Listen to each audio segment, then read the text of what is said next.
So hopefully everyone enjoyed their first day of the conference. We have a good lineup here for you this morning. Obviously we'll get back to some of the work that you've been doing with asset management, but we're going to start the morning off with a special presentation and one that's very timely if you've been following the news. So we have with us André Marin, who became the Ombudsman of Ontario in 2005 and was appointed to a second 5-year term in 2010. He's the province's 6th ombudsman since the office was established in 1975 and the first to be reappointed. Along with responding to some 20,000 individual complaints a year and acting as closed meeting investigator in many of your municipalities, the office conducts systemic investigations using SORT, resulting in dramatic government reforms. The Ombudsman's recommendations to date have been overwhelmingly accepted by the government. The reason why it's so timely today is with the majority government coming in Queen's Park, Bill 179 will be reintroduced, which is expanding the Ombudsman's powers to include more municipal oversight beyond just the closed-door meetings. So thank you very much for coming here, André, and we look forward to your talk.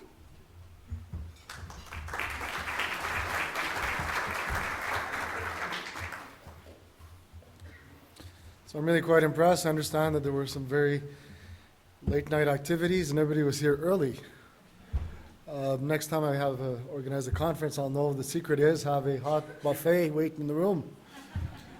So we're getting started early, which is quite remarkable given the already early time of the schedule for this presentation. So I thank you for your interest. This presentation will be live tweeted for those on Twitter at OO Live. It's interesting, the timeliness of our discussion this morning is very interesting because, of course, we're right between a provincial election and a municipal election, and there was a lot of talk about municipalities in the Ontario election, and of course, there's a lot of talk about municipalities leading to the October election of municipal council. There's two things I'm going to be talking about today, and we're going to be opening up to some questions afterwards, so don't be shy. The first part is Ombudsman 101, how we operate, what we do, how we work with provincial organizations, and how we deal with municipal meetings. And then the second part of the presentation will be the future of municipal oversight, the M in MUSH, MUSH standing for municipalities, universities, school boards, hospitals, long-term care, children's aid societies. We'll talk about the present landscape, the former Bill 179, and what lies ahead. So first of all, a lot of people wonder what the word ombudsman actually means. When you look at and think about the word ombudsman, sometimes you may think it's something from IKEA. I like a gizmo that I can't assemble, or I want an ombudsman. But ombudsman is a Swedish word, and the man in ombudsman does not mean man. It's Swedish, and it means an official appointed to investigate individuals' complaints against a company or organization, especially a public authority. The first Swedish parliamentary ombudsman was created in 1809, and the statute we have here in Ontario is a straight descendant from the 1809 model. So we in Ontario have the Swedish parliamentary ombudsman enshrined in the Ombudsman Act of Ontario. And there was a time in the late 60s and 70s where classical Swedish ombudsmen were sweeping the world, and I'm not kidding you. Each province established their Swedish parliamentary ombudsman between 1967 and 2002. In the United States, a few states have their Swedish parliamentary ombudsman, Arizona, Hawaii, Iowa, and then it stopped there. There is no equivalent in the federal government. In 1979, former Prime Minister Pierre Elliott Trudeau had proposed a bill to create a federal ombudsman, and it died in that as a result of the election that led to a Conservative minority government, and it was never reintroduced. So there's no equivalent, and Canada stands out as one of the rare Western countries of Commonwealth origin that does not have a national ombudsman. Australia has one, the UK has one. When you look through Europe, it's France and Austria and the European Parliament. And right now, throughout the Caribbean, ombudsmen are being created as well in Africa, in Asia, and so on. But Canada stands out as one of the only countries without a national ombudsman in the Western world. And the story goes that the first Ombudsman of Ontario in 1975, Arthur Maloney, who was a very famous defense lawyer, was causing a real stir. And he scared the pants out of people in Ottawa. And they said, we don't want to have an Arthur Maloney nationally. So anyways, it's unfortunate, but that's what it is. A little bit about my background. I graduated from University of Ottawa in 1991 and became a Crown Attorney the next day. In 1996, I was appointed the Director of the Special Investigations Unit, investigating police-caused death, serious injury. In 1998, I became Canada's first military ombudsman as a result of the Somalia inquiry. And I did that for 7 years until I became the Ontario Ombudsman. So what I can tell you about my job is essentially I've never had a boss, which I find very privileged to have been in that position. I was appointed the Ombudsman of Ontario in 2005. If you look how youthful and innocent I looked back then. What the hell happened to me? It's like when you see one of those old Obama shots and he's got all black hair and now it's all gray. Being the Ombudsman of Ontario is an appointment that is not a government appointment. I'm appointed by vote of the legislature. So I'm not a government employee. I basically am elected by the elected representatives. And when they do that, they try to do it unanimous. So it's always, there's a lot of give and take, and then they settle on a candidate. And anyway, so I got it in 2005, did the job from 2005 to 2010, and then went through a period of where I was on the chopping block, and then finally I got reappointed. And being the Ombudsman of Ontario is not a very popular job. You don't make a lot of friends. You don't want to make friends. You just want to be credible in your work. But when I was reappointed, I went to the vote in the Legislative Assembly from the stand to watch the vote, and I made sure to bring with me all my friends.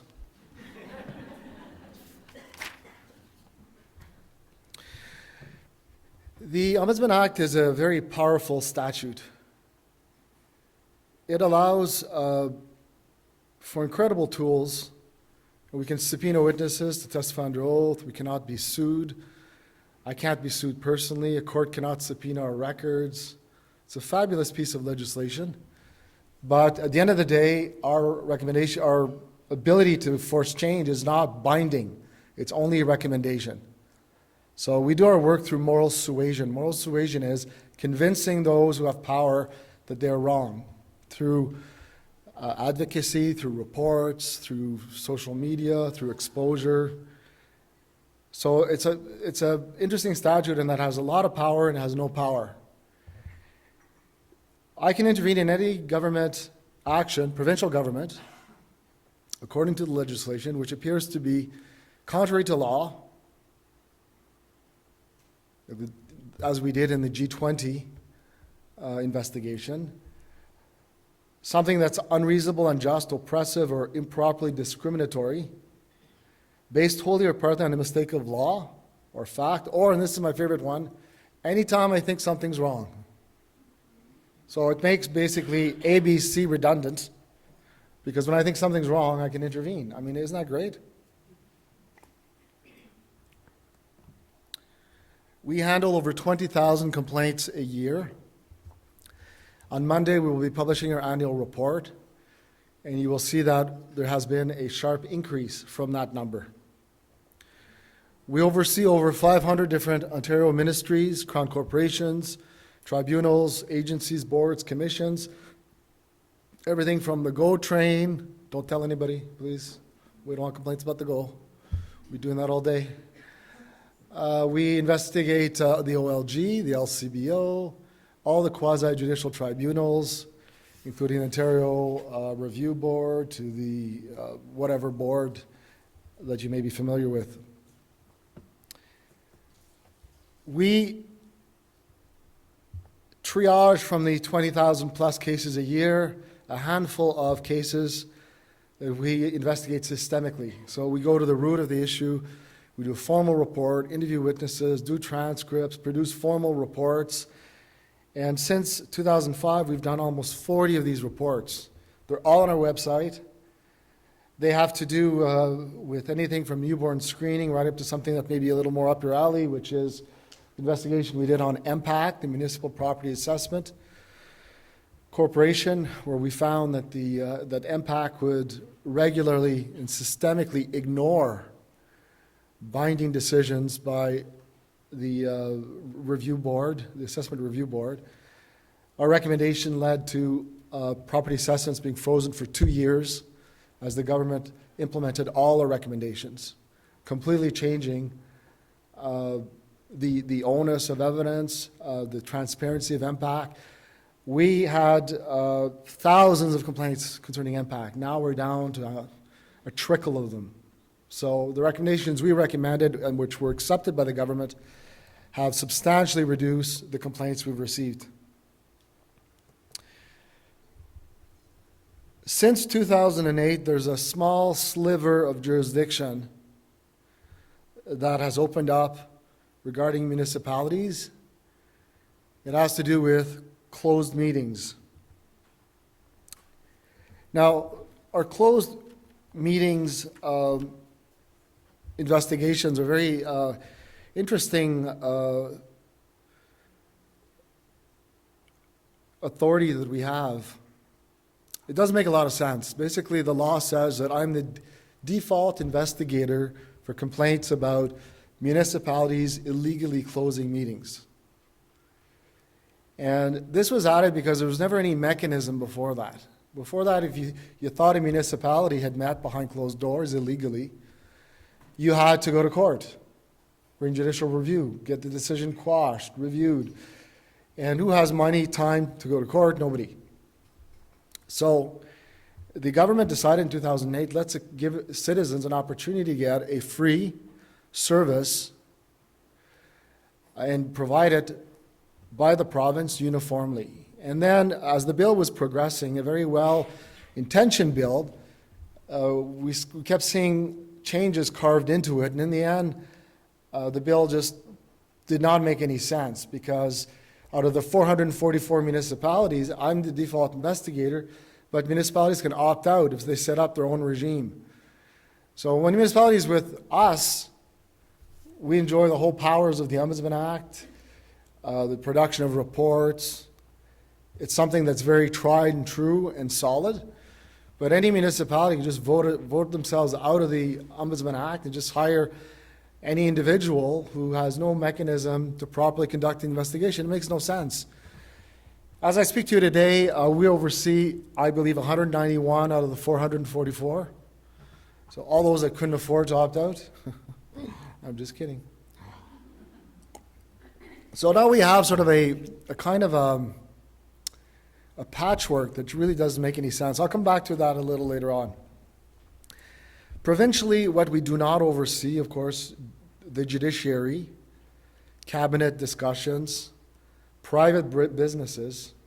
I get every day on my Twitter account, online, complaints about Enbridge, Rogers, So we don't do that stuff, fortunately. We got enough with Hydro One, thank you very much.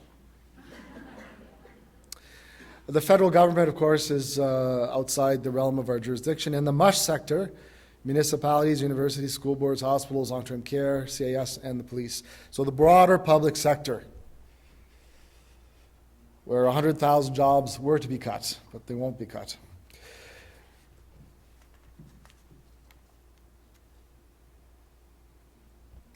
Now, when you look at the MUSH sector, I mean, I'm always astounded about the amounts of money we're talking about. Municipalities, $3.5 billion. Universities, $3.5 billion. School boards, $23 billion. Hospitals, $16 billion. Long-term care homes, $3.3 billion. Children's aid societies, $1.5 billion. So tens of billions of dollars of provincial money going into the MUSH sector. And we've been strongly advocating since I'm ombudsman that there ought to be an expansion of oversight into the MUSH sector. Now, right now, for example, I oversee the Ministry of Education. They set policies for universities. I can't investigate universities. I investigate the Ministry of Health Long-Term Care. So policymakers on Queen Street in Toronto, but I can't go in the field where the services are actually dispensed in hospitals. It just does not make sense. But raising the issue of the MUSH sector is not new. Ontario's first ombudsman, Arthur Maloney, in 1979, after a few years on the job, realized that there was a huge amount of complaints that were coming into the office that he could not deal with. And he said that, quote, the Ontario Ombudsman's jurisdiction should be extended to include municipalities, hospitals, universities, school boards, and all publicly funded organizations. That's what he said in 1979. And so our office has been, since its origins in the mid-70s, pushing for an expansion into MUSH. It's nothing new. So if you hear anybody say, oh, Marin's an empire builder, you can remind them of Arthur Maloney. Here we go, Arthur Maloney. Now, not surprisingly, if you look at what's happening in other provinces, have a look. This is Ontario in the first box.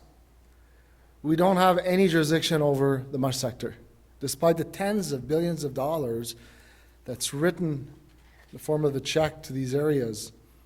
If you look at BC, there's a green check in every box. So clearly we've been lagging behind for the last 40 years. So this is the timeline, 1975, creation of the office. Arthur Maloney calls for oversight. 2012, Premier McGuinty told me it's not a matter of when, it's a matter of when, not if. He was going to move towards the MUSH sector, but he was going to give me the last letters: hospitals, long-term care, CAS. And to me that made sense, because the ombudsman should be here for the most vulnerable people in society. Municipalities, my heart goes out to, but you don't compare to a child and child protection system. Universities, students, and I have a lot of them in my family, always feel hard done by. However, they're not like someone who's 80 years old in a long-term care home who has no mobility. School boards, I'm a parent of a lot of kids, and I know that there are a lot of issues at schools, but we elect trustees, there's a different system.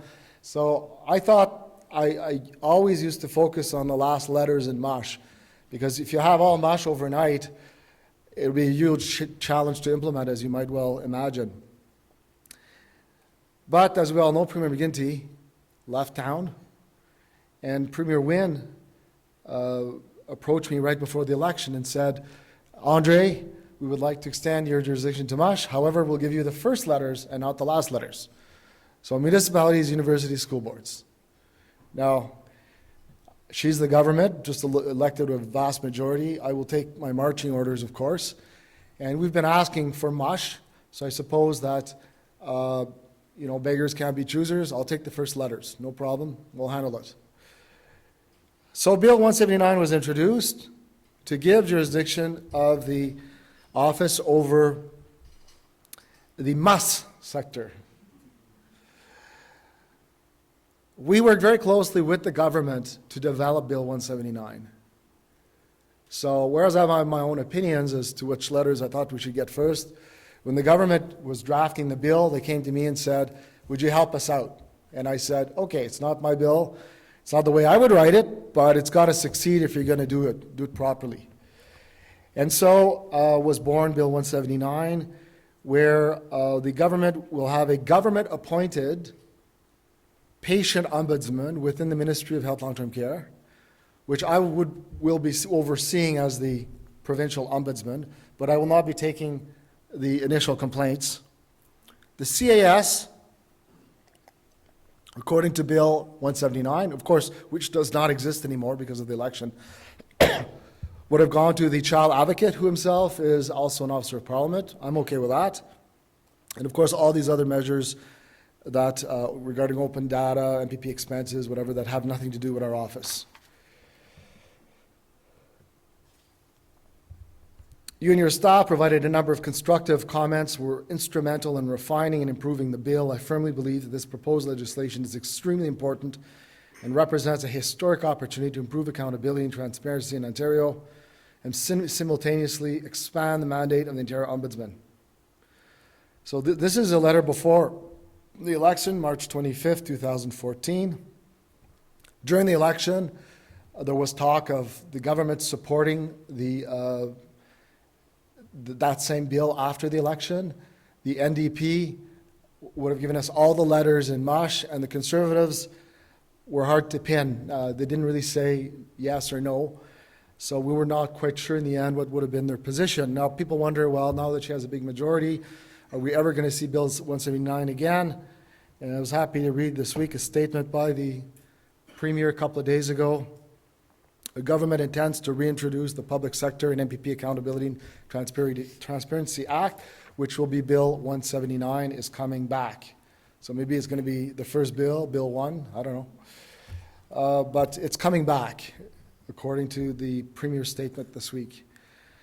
Now, of course, over the last 40 years that we've been talking about MUSH,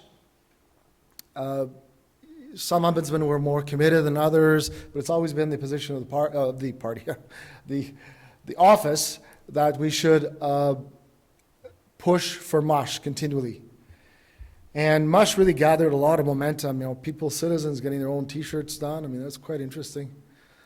This is one of our fans who distributing pamphlets in downtown Toronto, push for MUSH.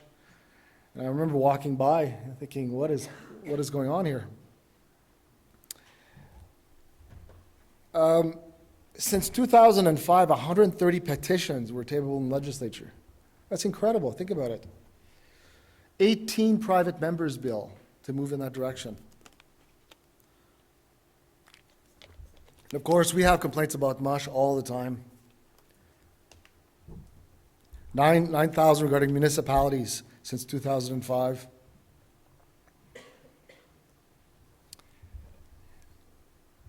And the complaints regarding municipalities have increased tremendously over the last few years. Now, why do you think our complaints regarding municipalities escalated over the last years? I think it's partly because of the focus on accountability at the municipal level. It's because of talk of the Ombudsman's office getting involved, so people started saying, well, let's call them up and register a complaint. Municipal complaints, as you suspect, are all over the map, dealing with every kind of conceivable issue, from very minor issues that have a deep impact on a few citizens to really wide and broad systemic issues of conflict of interest.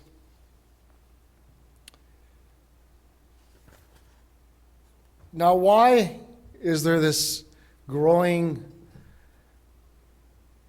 concern for accountability at the municipal level? Well, they say a picture is worth 1,000 words. What are 3 pictures worth? Oh.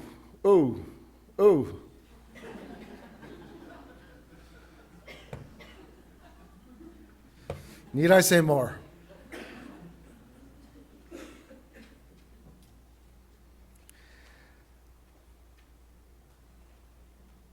I'm sure you're getting all these images flashing in your head with these 3 pictures, so I don't think I would need to get too much more than that.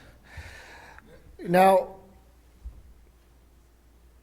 Justice Cunningham did a conflict of interest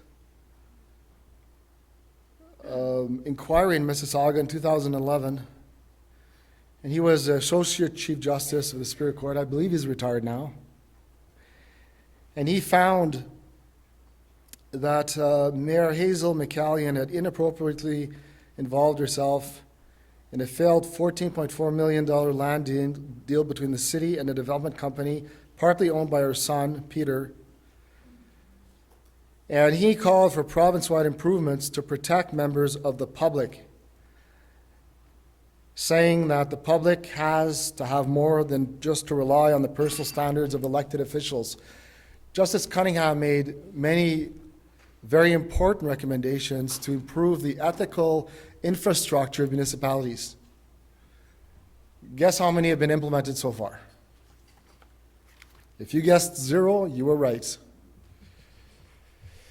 Why accountability for municipalities? Again, municipal level, $3.5 billion, that's a lot of money, transferred from the province to the municipalities. Now that provincial money is real money, okay? It's real money. And the rest of the provincial treasury that is not distributed to the MUSH sector and stays at the provincial government in Toronto is overseen by this usual gang of suspects. So the money that's kept in Toronto to be administered provincially is subject to oversight by the child advocate on the left, far left, the environmental commissioner, who's the next one on the left, the auditor general, who's the next one. Sorry, not the auditor general, that's the integrity commissioner, then the auditor general, and then the far back is the French language services commissioner, who's now an officer of parliament, and then the information commissioner, and then what doesn't fall within their domain falls to me. So you can see the disproportionate level of accountability municipally versus provincially. And these are provincial funds. I think it's a very compelling argument. Now, the position that we often hear from AMO, for example, Association of Municipalities of Ontario, and others, self-interested groups, is that we take accountability very seriously. We just, like, we go to bed every night and it's something that really perturbs us. And the provincial government in 2007 took measures to allow for municipalities to have their accountability officers. So the legislation was changed to allow every municipality except for Toronto to have the ability to have people such as integrity commissioners, auditor generals, lobbyists, registrars, ombudsmen. The City of Toronto was given no choice because they expanded the City of Toronto powers and they said, well, with more power comes more responsibility, says Spider-Man. And they forced Toronto to have all these officers. But then said for the rest of the province, it is not compulsory. You choose. So how many do you think how many municipalities took the lead despite AMO's words, oh, we take accountability seriously and good government and all that stuff? A whopping 92% of Ontario municipalities have no watchdog whatsoever. 92%. I'll bring you through some of the, this is really staggering when you think about it. So out of the 444 municipalities in Ontario, 29 have integrity commissioners. That's 7%. Auditor generals, an auditor general, it's just, there's one federally, provincially. Guess how many auditor generals you have at the municipal level? Do you want to take a guess? There is 3. 3. There used to be 4. I'll tell you what happened.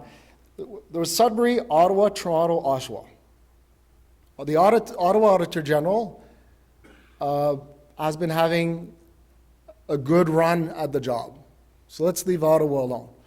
Toronto Auditor General, who's done an incredibly good job, he's now, Jeff Griffith's moving on, but he's done a very good job, and again, he's had a pretty good run at the job. So Ottawa and Toronto, we'll leave alone and we'll say, well done.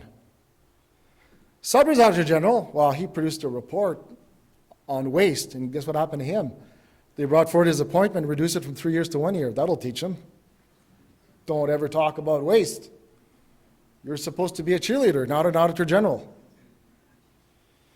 Guess what happened in Oshawa? They had an Auditor General, lots of fanfare, we love him, we love him. Oh, got a negative report. See you later. Office was closed September 2013. So that leaves us with Sudbury's Auditor General, kind of teetering, depending on the day, he's in and out. And then we've got Ottawa and Toronto, who appear to be safe for the time being. So when I hear claims how seriously municipalities take over independent oversight, you can well understand that I take that with a grain of salt.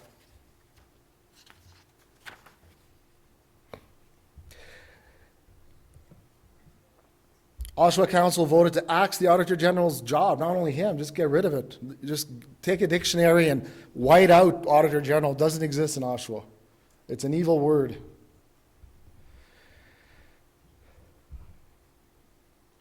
The Ombudsman of Toronto, Fiona Crean, she produced a damning report about Rob Ford's hiring practices and so on, getting involved where you shouldn't be involved in hiring.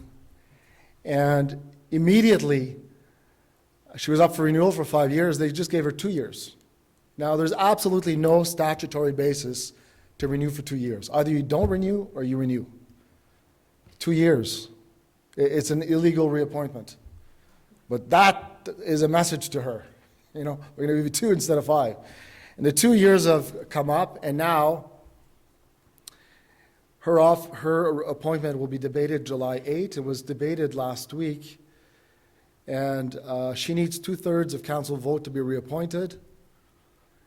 When councillors were supporting her saw that she didn't have the 2/3 to be reappointed, they provoked a vote to defer the vote to July. And 21 voted to defer, and 20 voted not to defer. So she won her deferral by 1 vote. And if she had lost it by 1 vote, they would have voted right away. She wouldn't have got her 2/3 and she'd be out. Now, pushing it back to July 8th means that Rob Ford will be back. And so I'm not sure that necessarily is going to be good news for the Toronto Ombudsman.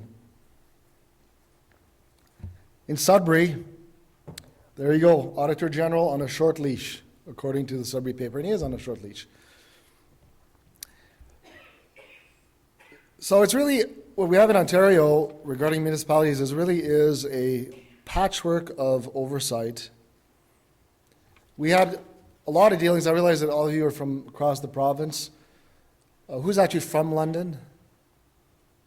Okay, just people in the back. Those who are familiar with our work in London here will know that this has been where we conducted the most exhaustive investigation of open meetings. Council were very secretive, blatantly flouting the law, indicating that they didn't believe in the closed meeting legislation. One council repeating at every opportunity that he'll have din-din with whoever he wants. Damn the law. So we had a couple of high-profile investigations here in London, and we found that in the last investigation we conducted that the council who met in the back room of a restaurant called the Billy T's, Tap and Grill, met so illegally, and we'll see what happens next. Let's talk a little bit about some of the misconceptions and resistance to ombudsman oversight of municipalities. The first one is, oh, there'll be a floodgates of complaints, you're going to be swamped. How are you going to deal with every pothole complaint, street lights, neighbor quarrels, bylaw issues, etc.? Well, we'll deal with them the same way as we deal with provincial complaints about every small issue. We don't send in the cavalry for every case we have. We assess it. We decide our level of intervention. We have a broad discretion not to intervene in cases. We also operate as an avenue of last resort. That's the most important part. So any issue involving a municipality, we'd be asking the complainant, as we ask complainants to the provincial government, did you try to resolve it with the organization?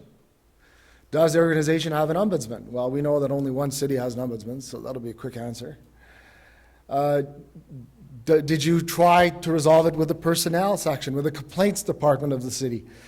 So we really act as an avenue of last resort, and so we will manage it the way we manage our 27,000 cases that we handle a year with the provincial government, with a staff of only 87. We defer, we triage, we refer back to organizations. The issue of cost, oh, this is going to cost so much, we'll all be bankrupt. Well, you remember the chart I showed you? There are provinces involved in all sectors of the MUSH, they can afford it. PEI can afford it. Newfoundland and Labrador can afford it. Ontario can't afford it. Our budget is $12 million a year, $12 million. We give $3.5 billion to the municipalities. So even if you add $5 million to our budget, it's pennies drop in the bucket compared to the amount of money you're advancing.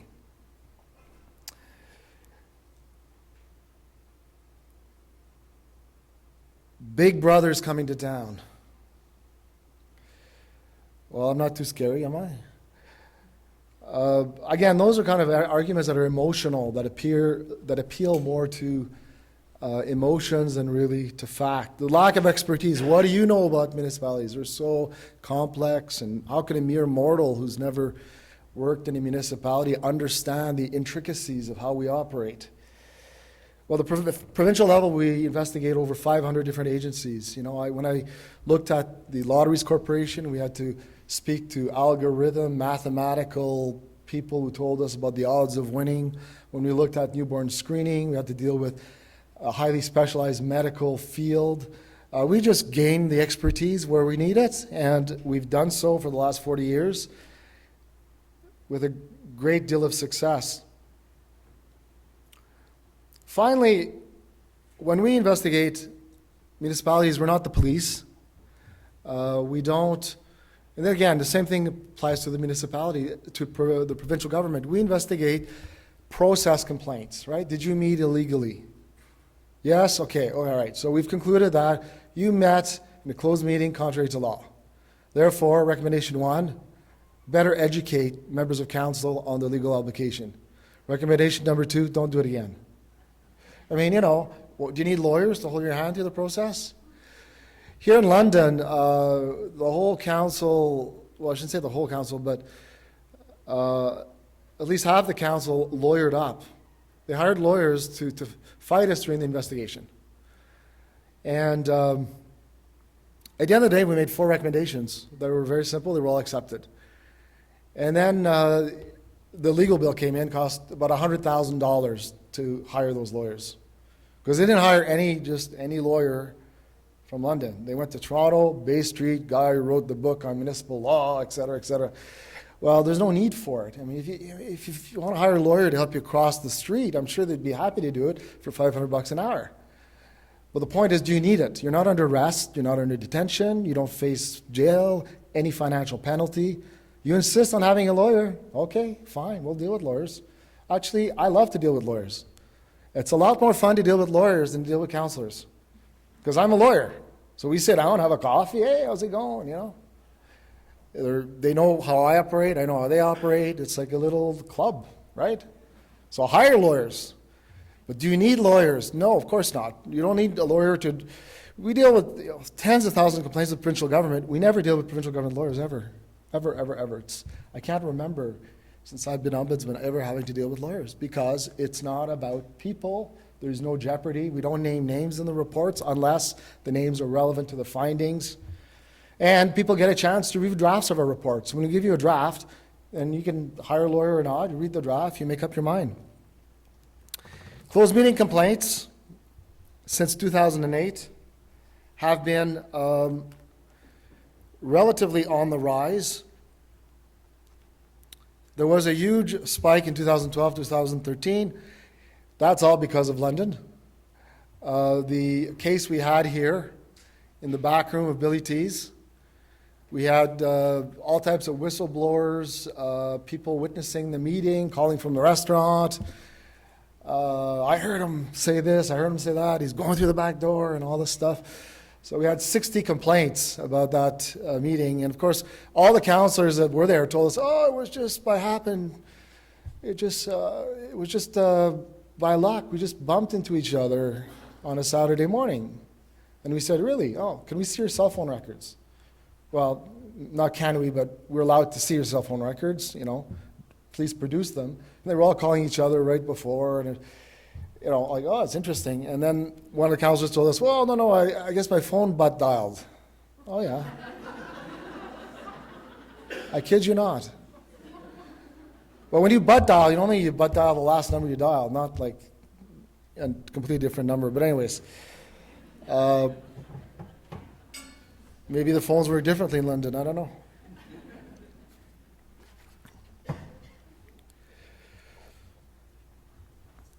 The largest body expressing their opposition to Bill 179 was the Association of Municipalities of Ontario, saying it represents duplication and inefficiency. Well, that's like saying, why do we have appellate courts? Might as well just get rid of the Court of Appeal, the Supreme Court of Canada, just have a trial court and that's it, because of course going higher is just a duplication, right? Well, I don't think so. New costs are inevitable. The administrative burden is likely to be substantial. Municipalities and their citizens should expect more red tape. Again, these are all emotional arguments.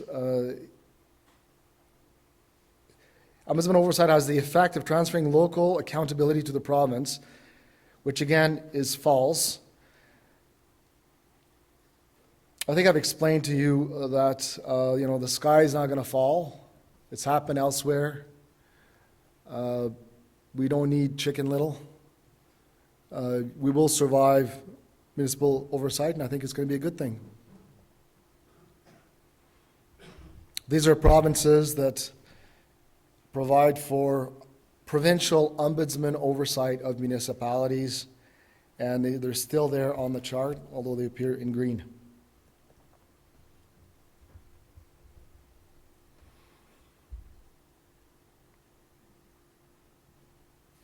You got to remember the most important part, despite all the powers and whatever that the office may possess, the most important part is we only make recommendations. So if you disagree with a recommendation when we're investigating a municipality, you just say so.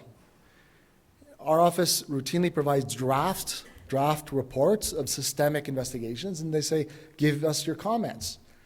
And at that stage, it's very much an open discussion. The draft is confidential. It's protected from disclosure under MFIPA and provincial legislation. It's a working draft. Let us have it. You think it's a great report? We agree on it. You think it's flawed? Let's hear about it. We'll change it. We don't have the monopoly on reason. The way our office works is that, to recap, we do tens of thousands of complaints on a purely individual basis and only a handful of systemic ones. For example, looking at, just off the top of my head, if we had the power to look at municipalities today, you might ask, what kind of systemic issue would you be looking at? And one of them would be the tenure and operations of accountability officers. Are municipalities providing enough of that insulation for those accountability officers to be effective? Or are they just living day by day under fear of getting slashed? I mean, that's a perfect systemic issue right there.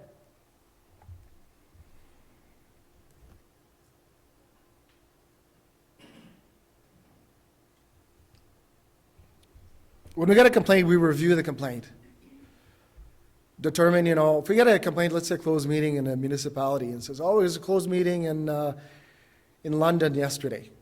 Well, we do a little bit of groundwork, and we establish that, all the councillors were on holidays. So obviously it's not, it's black and white, right? I mean, you'll open and close the book very fast. We've been urging municipalities as well to record their closed meetings, record them. So if we start investigating, we play the record of the meeting, and if it clearly falls within the exceptions in the Act, we're out of there. After that, we may decide to investigate, and if we investigate, we recommend changes in process to prevent a repetition of the breach. We get response on a confidential, strictly confidential draft, and then finally, we report back. So I think looking forward to the next month, I'm not sure when the legislation will be introduced. I'm not sure what it will exactly say, whether it will be identical. All I know is from what I've read in the Premier's statement that it is coming. I think there's potential here to really improve governance and to make municipalities not just more accountable, but more productive, and create a closer nexus with citizens who are interested in the day-to-day operations of their towns, cities, and municipalities. If you're on social media, we are there too. We're on Facebook, Twitter, YouTube, and we also publish a regular newsletter called The Watchdog that you are invited to subscribe to.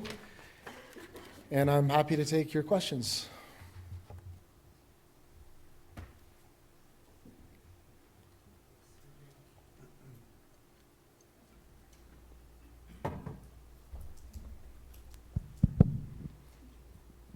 Thank you. When the councillors lawyered up, was the legal bills paid by the City of London or by them personally? City of London. Really? Yeah, and when the bill came in, of course, 97,000 and change, and then it was, I think, made public through a request under MFIPA, you can imagine all hell broke loose. And I think the total tally per councillor was close to $15,000. And of course, nobody contributed, as far as I know, to paying down the bill. So citizens of London paid for that bill. But it was, like I said, it was a good experience. They were damn good lawyers. I really enjoyed meeting them. If that's the way they want to go.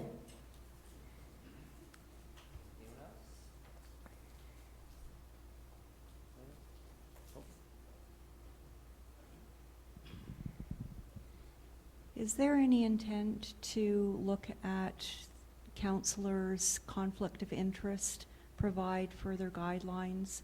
We have a councillor who declares a conflict of interest, another councillor who feels it doesn't have a conflict of interest on an identical matter. So when it's left to the individual's discretion. It's an excellent question. That's exactly what Justice Cunningham says. You can't leave it to individual councillors. You have to have a norm, a standard. And the province is yet to address that. I think the province needs to shoulder some of the blame for that, for sure. But if we were to have jurisdiction over the municipalities, it's certainly something I would be very much attracted to deal with as an issue. Anyone else? Andre, I'm just curious if any of the other provinces that don't yet have an ombudsman overlooking municipalities, are they also moving in this direction?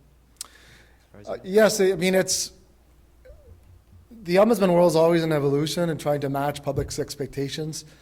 So with respect to the entire MUSH sector, as late as last month, the New Brunswick ombudsman was given oversight over long-term care.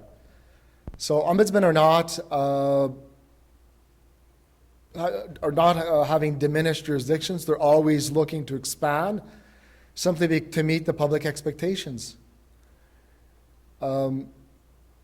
There's one province that does not have an ombudsman. It's Prince Edward Island. They got rid of the office, I believe, in the mid-90s. And I'm not aware of any movement to recreate the office, but every other ombudsman has seen growth in the last decade. Quebec being the last one to oversee hospitals, preceded by Alberta before that. And it's because that there's a public demand for accountability, and we're the real thing.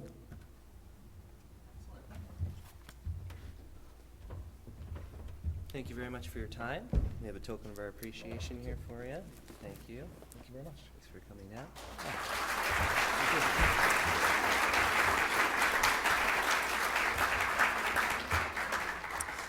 As we approach municipal elections here this fall, I'm sure this topic will come up quite a few times, and especially here in London, Ontario. So we'll keep an eye on the bill. So I think we'll hand it over now to Matt or Tom, and we'll carry on with the program.